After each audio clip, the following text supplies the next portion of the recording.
இந்த முதல் செவ்வாய்க்கிழமை இந்த மாதத்துடைய இந்த 2ஆம் நாளிலே நான் சொன்ன மாதிரி கடந்த மாதம் முழுவதுமாக அந்தோனியாருக்கு விழா எடுத்து மகிழ்ந்தோம். நாட்களில் எவ்வளவு புதுமைகளை அந்த அந்தோனியார் செய்திருப்பார் என்பது நிறைய பேர் இருக்காங்க, கியூவில் நிற்கிறாங்க. நான் நேரத்தை கருதி 2 பேருக்கு மட்டுமே அனுமதி அளித்திருக்கிறேன். நிறைய பேர் எழுதியும் கொடுத்துருக்காங்க. நம்ம ஒவ்வொரு வாரத்தில் 2 பேர் இருக்காங்க. முதல்ல இருக்காங்களா? மரி அனுஷா இருக்காங்களா? வாங்க வாங்க. யார் முதல்? மரி அனுஷா முதல்ல வந்துடுங்க. வாங்க வாங்க ப்ளீஸ்க்கா. மரி அனுஷா வளசரவாக்கம் பங்கை சென்றவர்.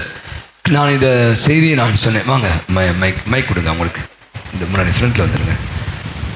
இந்த பிள்ளைக்கு திடீரென்று அவங்களே சொல்லுவாங்க, பட் நான் ஷார்ட்டாக சொல்கிறேன். மூளையில் பிளட் கிளாட் ஆகிடுச்சு. பிழைப்பதற்கே முடியாது என்ற ஒரு சூழலில் உடைய தாய் இங்கே வந்து அழுகிறான், கதறுகிறான். ஒரு நாள் ஆஃபீஸ் நான் சொன்ன ஒன்று தான் அதை அவங்க சொல்ல போகிறாங்கன்னு நினைக்கிறேன். அந்தோனியார் உங்கள் பிள்ளைக்கு கண்டிப்பாக உயிர் பேச்சு அளிப்பா நான் சொன்னேன். அவங்க கடந்த வாரமே வந்தாங்க. கடவுளை கொடுக்கலான்னு நினைக்கிறேன்.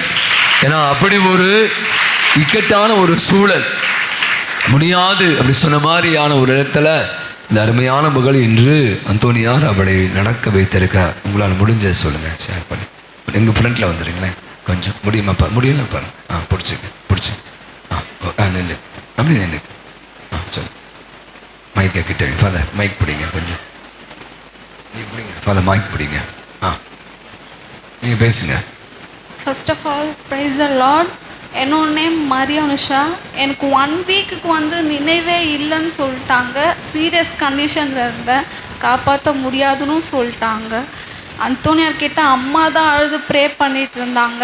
டாக்டர் என்கிட்ட நெக்ஸ்ட் சொன்னாங்க, நீங்கள் மறு ஜென்மம் எடுத்துருக்கீங்க அப்படி சொல்லிட்டு.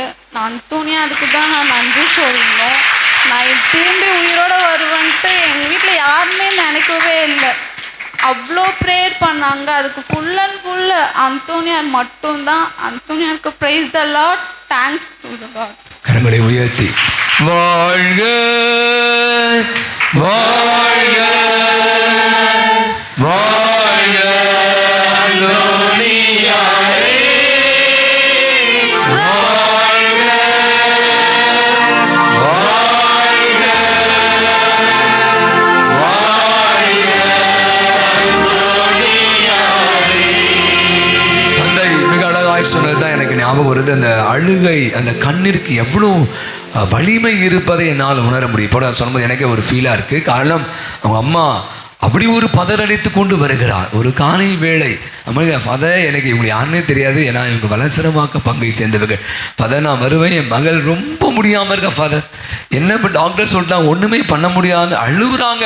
ஃபாதர் ஒரு பூசை வைங்க ஃபாதர் நீங்கள் போய் ஜோம் பண்ணுங்க ஃபாதர். அந்தோனியார் என்ன பண்ண தெரியல. நான் சொன்னேன், நீங்கள் அம்மா நம்பிக்கையாக போங்கம்மா, உங்கள் மகள் கண்டிப்பாக எழுந்திருப்பாள் சொன்னேன். அடுத்த ஒரு வாரம் 2 வாரம் கழித்து வருகிறாங்க. ஒரு 10,000 ரூபாய் கொடுத்து ஃபாதர் இந்த சாப்பாடுக்கு வச்சுங்க, என் பொண்ணை கடவுள் காப்பாற்றிட்டாரு, அந்தோனியார் காப்பாற்றினார் என்று மீண்டுமாக ஒரே அழுகை. அந்த அழுகையுடைய விளைவு தான் இந்த மகள் என்று அவர் சொன்ன மாதிரி உயிரோடு நம் கண்மும்பாக நிற்கிறார். மீண்டும் ஒருமை நான் சொல்வேன், அந்தோனியாரை நம்புறோம்ல, அவர் ஒருபோதும் கைவிடார். நான் சொல்கிறேன், மரி அனுஷா நீங்கள் நல்லா இருப்பீங்க. நீங்கள் சொன்ன உங்கள் வாழ்வில் அந்தோனியார் இன்னும் நிறைய புதுமைகள் செய்வா. நன்றி உள்ளத்தோடு இருங்க. God bless you. சரியா? God bless. மீண்டும் ஒரு பலத்தை ஒரு கரவொலி கொடுத்து இந்த பிள்ளைக்காக தொடர்ந்து ஜெபிப்போம். அவளால் சரியாக நடக்க முடியல. அந்த மூளையில் ஏற்பட்ட அந்த இரத்த கட்டினால் ஒரு பக்கம் கொஞ்சம் ஆக்சுவலாக பேரலைஸ் ஆகிட்டு, ஒரு பக்கம் அந்த கை கால் செயல்படல. இந்த பிள்ளையால் நிற்க கூட முடியல. இப்போ நான் நினைக்கிறேன் இன்னொரு முறை கூட இந்த பிள்ளை அந்த பலத்தோடு அவளுக்கு தேவையான சக்தியை தர வேண்டும் என்று நாம் தொடர்ந்து ஜெபிப்போம். நம்ம அதில் மீண்டுமாக ஜெகதீஷ் அவரை அழைக்கிறோம். ஜெகதீஷ். இயேசுக்கே புகழ். என் பேர் Jagadish. Last Sunday catechism inauguration program அப்போது நான் மேலே தான் ஒர்க் பண்ணிகிட்டு இருந்தேன். அப்போ நான் கூகுள் செயின் ஒன்று நான் போட்டுட்ருந்தேன். அதை எனக்கே தெரியாமல் நான் எங்கே மிஸ் பண்ணிட்டேன். அந்த மிஸ் பண்ணது மட்டும்தான் எனக்கு ஞாபகம் இருக்க தவிர்த்து நான் எங்கே விட்டேன், எங்கே போனேன் எனக்கு எதுவுமே தெரியல. ஆனால் நான் கோயிலில் மட்டும்தான் இருந்தேன், வேறு எங்கேயுமே நான் வெளியே போகலன்னு மட்டும் எனக்கு நல்லா ஞாபகமாக இருக்குது. நான் கடைசியாக கோயிலில் தான் அந்த செயினையும் நான் பார்த்தேன். 10 o'clock இருக்கும். செகண்ட் மாஸ் முடிஞ்சதுக்கப்புறமா தான் நான் தேட ஆரம்பித்தேன். எனக்கு எங்கே நான் விட்டேன்னு ஞாபகம் இல்லை, எங்கே நான் தொலைச்சேன்னு ஞாபகம் இல்லை. எனக்கு என்ன சொல்லணும், என்ன பண்ணணும்னு எனக்கு தெரியாது. நான் 10 o'clock தான் போல் இங்கே தான் உட்காந்துட்டு இருந்தேன். அந்தோனியார் முன்னாடி கரெக்டாக அந்த சேர் பக்கத்தில். அங்கே 10:15 அங்கே உட்கார ஆரம்பித்தேன். அதுக்கப்புறம் நான் எங்கேயுமே நவரில், என்னோடய செயின் காணும் அப்படின்ற மைண்ட் செட் மட்டும்தான் நின்று நான் ப்ரேயர் பண்ண ஸ்டார்ட் பண்ணேன். ப்ரேயர் பண்ணிக்கிட்டு இருந்தேன். கரெக்டாக அன்றைக்கே ஆஃப்டர்நூன் ஒரு 2 o'clock போல் நான் எங்கே இந்த கோயிலில் செயினை வைக்கனோ அதே கோயிலில் எனக்கு என்னோட செயின் திருப்பி நான் உட்காந்துருக்க இடத்துலேயே செயின் கிடச்சிருச்சு. ஆக்சுவலாக இதை காணாமல் போகிற எனக்கு அதை ரொம்ப நம்பிக்கை. இந்த வார்த்தையை நான் வந்து சின்ன வயசுலேயே சொல்லிட்டு இருப்பேன். ஒரு புத்தகத்தை மிஸ் பண்ணிட்டோம், ஒரு சாமியை மிஸ் பண்ணிட்டோம். ஒருத்தரோட சொல்லியிருந்தேன், ஒரு வீட்டுக்கு போயிருந்தேன். அவங்க சொன்னாங்க, காணாமல் பொருட்களை கண்டுபிடித்து தருகிற இப்படி அந்தோணியார் 1.5 பவுன் செயின் இந்த பையன் தம்பி போட்டான். காலையில் வந்திருக்கான், அந்த தொட்டியாண்ட மிஸ் பண்ணிட்டான். அவன் ஒரே பரபரப்பு, ஒரே என்னன்னா செயின் காணும், செயின் அழுகுறான். அவங்க அப்பாவோட செயின் வராது. ஆகவே இங்கே உட்காந்து நான் பார்த்தீங்கன்னா அப்போ அழுதுகிட்டே இருக்கான் அந்தோணியார் மூலம். நான் சொன்னடே நீ கவலைப்படாத, அந்த செயின் கண்டிப்பாக கிடைச்சிரும், கண்டிப்பாக கிடைச்சி அந்தோணியார்ட்டை போட்டல அவர் கண்டிப்பாக கொடுத்துருவாரா அப்படின்னு சொன்னேன். அது எடுத்தவர்களே எடுத்து வந்து கொடுத்துட்டாங்க. அதுதான் பிரச்சனை. நம்ம உள்ளே போவேன்னா எடுத்தவங்களே நான் வந்து ஃபாதர் இங்கே இருந்துச்சு, நான் எடுத்தேன், தெரியாமல் வச்சுட்டேன், இருந்தாங்க சொல்லி எடுத்து வந்து 1.5 மணி இருக்குன்னு நினைக்கிறாங்க. சாப்பிடும் போது பார்த்தீங்கன்னா அந்த செயின் வந்து அவன் கையில் கிடச்சிருச்சு. 1.5 பவுன் சவுண்ட். அவன் நினைக்கிற ஒரு பலத்தை ஒரு களபடி கொடுப்போம். அந்தோணியாருக்கு ஒரு புகழை பாடலாம். வாழ்க வாழ்க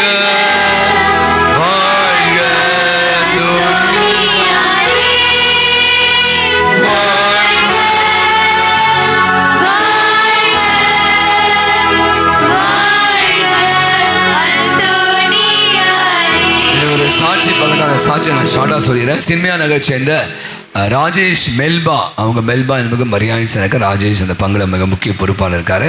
அவருடைய ஊர் நாகர்கோயில். அங்கே வந்து ஒரு இடம் வாங்குறார். அந்த இடத்தை வந்து இன்னொருத்தர் விட்டுறார் தெரியாமல்.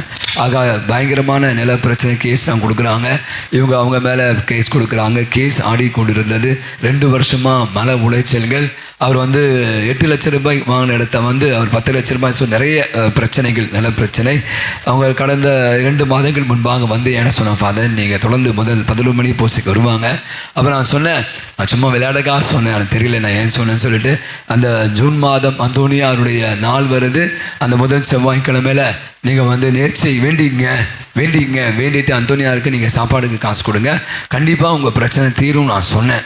எனக்கு தெரியல, நான் ஒரு யதார்த்தமாக சொன்னேன். பட் அஃப்கோர்ஸ் நம்பிக்கையோடு தான் சொன்னேன், நீங்கள் செய்யுங்க, கண்டிப்பாக நடக்கும்னு. 2 நாட்களுக்கு முன்பாக அவங்க எனக்கு ஃபோன் பண்ணுறாங்க. ஃபாதர், நாங்கள் எப்பயுமே இப்போ குழந்தை பிறந்த பிறகு தான் காணிக்கை கொடுப்பாங்க, கல்யாணம் ஆன பிறப்பாக தான் காணிக்கை கொடுப்பாங்க, வேலை கிடைச்ச பிறகு தான் காணிக்கை கொடுப்பாங்க. ஆனால் நீங்கள் சொன்னீங்க, நாங்கள் வந்து இந்த காசை வந்து சாப்பாடுக்கு நான் கொடுத்தோம், நேர்ச்சி உணவுக்கு. திங்கட்கிழமை எங்களுக்கு செய்தி வந்துடுச்சு, அந்த நிலத்தை ஏமாத்தினால அவனுக்கு 6 மாத சிறை தண்டனையும் எங்களுக்கு 10 லட்சம் ரூபாய் திருப்பி தர சொல்லி அந்த இடத்தை எங்களுக்கு உரிமையாக்கி கொடுத்துட்டாங்க ஃபாதர் அப்படி என்று இன்று காலையில் திருமதி ராஜேஷ் மெல்பா அவர்கள் வந்து சொன்ன சாட்சியம். அவன் எனக்கு பிரியமானி. நான் மீண்டும் சொல்லுதுதான், நம்ம அந்தோணியார் நான் சொல்லி நீங்கள் தெரியணும் இல்லை, அவ்வளவு புதுமை நிறைந்தவர். அந்த புதுமையினுடைய மிகப்பெரிய ஒரு விஷயந்தான் இந்த உணவு, இந்த நெரிச்சி உணவு. உங்களுக்கு தெரியும், காலையில் ஒரு 400 பேருக்கு நாம் உணவளித்து கொண்டு இருக்கோம். தூத்துக்குடியை சேர்ந்த திரு எமிஜியோஸ் ஜாக்லின், அவங்க நம்ம பங்கையில் தூத்துக்குடியில் அவங்க பையனுக்கு கல்யாணமா, அவங்க வந்து இந்த காலைக்கான உணவுக்கான அந்த சாப்பாடை கொடுத்துட்டு போனாங்க.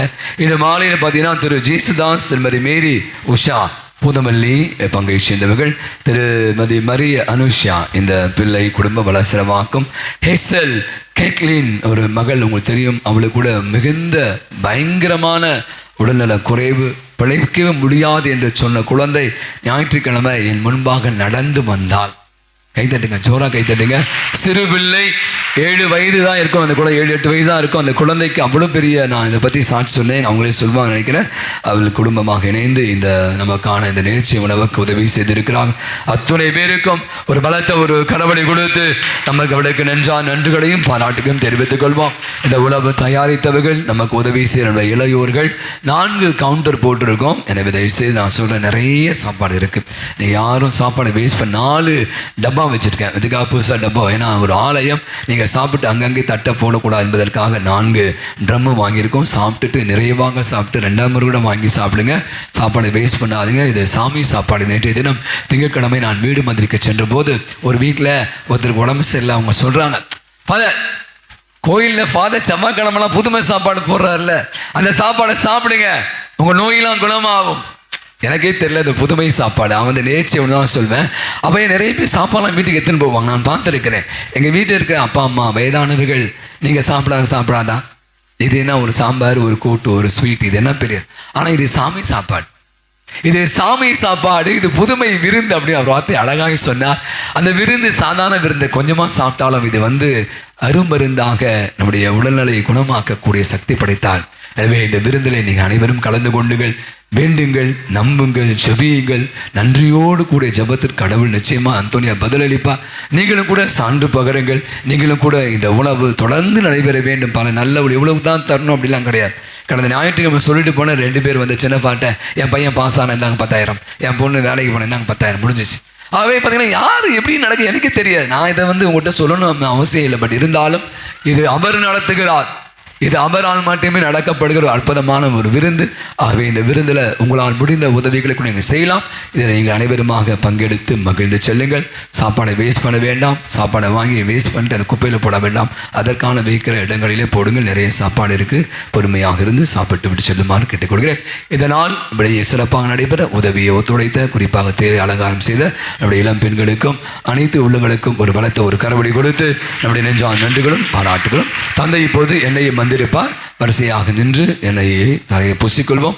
4 கவுண்டரில் உணவானது பரிமாறப்படும். உணவை உண்டு செல்லுமாறு ஆலயத்துக்குள்ளே யாரும் உணவு உண்ண வேண்டாம் என்று அன்புடன் கேட்டுக்கொள்கிறோம். ஆண்டவர் பெயரால் நமக்கு உதவி உண்டு. ஆண்டவர் உங்களோடு இருப்பாராக. ஜெபிப்போமாக. உங்களிலே நோயுற்றவர்கள் வரட்டும். அவர்கள் தலையிலே மூப்பர் எண்ணெய் பூச அவர்கள் உடல் நலமடைவார்கள். செழித்த ஒளிவை கனியிலிருந்து வருகின்ற இந்த எண்ணெயை நீர் பூசி ஆசீர்வாதம் செய்தீர்கள். இந்த எண்ணெயை ஆசீர்வாதம் செய்துள்ளோம். இந்த எண்ணெய் யாருடைய உச்சம் தலைகளிலே பூசப்படுகிறதோ அவர்கள் இருக்கின்ற நோய்கள், வலிகள், வேதனைகள் நீங்கி பூரண சுகம் பெற்று மகிழ்ச்சியோடு வீடு திரும்புவார்களாக. முகத்திற்கு பொலிவையும் உடலுக்கு நலத்தையும் மனதிற்கு மகிழ்ச்சியும் இந்த எண்ணெய் தருவதாக. எல்லாம் இறைவன் தந்தை மகன் யாவே இந்த எண்ணெய் ஆஸ்வதிப்பாராக. ஆமென்.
Sorry.